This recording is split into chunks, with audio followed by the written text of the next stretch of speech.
كريستيانو رونالدو هداف الهدافين، كتابة التاريخ المدريدي من 2009. ما فعله رونالدو في تاريخ الريال يعتبر خرافي وعالمي. هو عمره 33 عام وقالوا أنه عمره 23.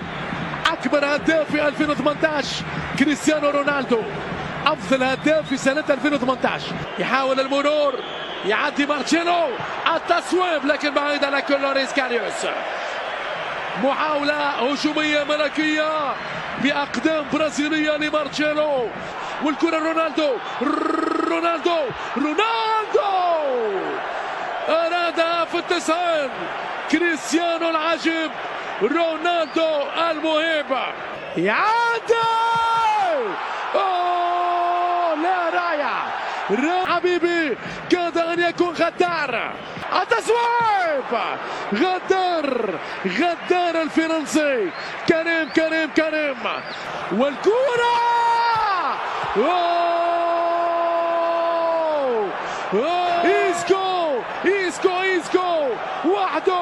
إيسكو وحده على العارضة.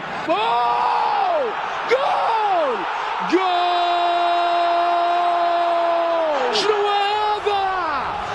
شنو هذا؟ ريال مدريد عنده أكبر المهات، ليس هنالك إلا ريال مدريد صانع الفرحة وباعث العيد.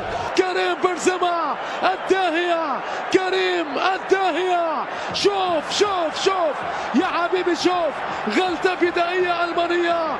الفريق الملكي أينما ذهب وحتى الرحال كسب الرهان مهما طال الزمان. فريق زين زيدان، ناتشو ينقذ الكرة. كل لاعبي ليفربول في التوجهات الدفاعية.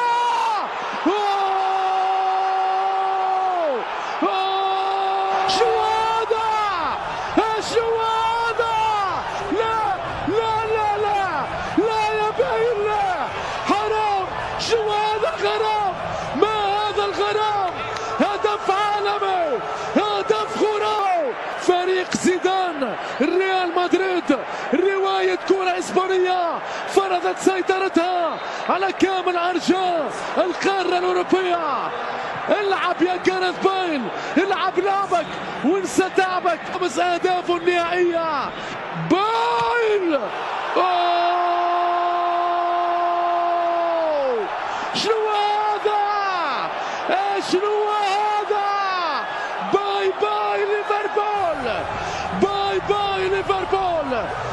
ريال مدريد بجاريث بيل ينهي المباراة النهائية.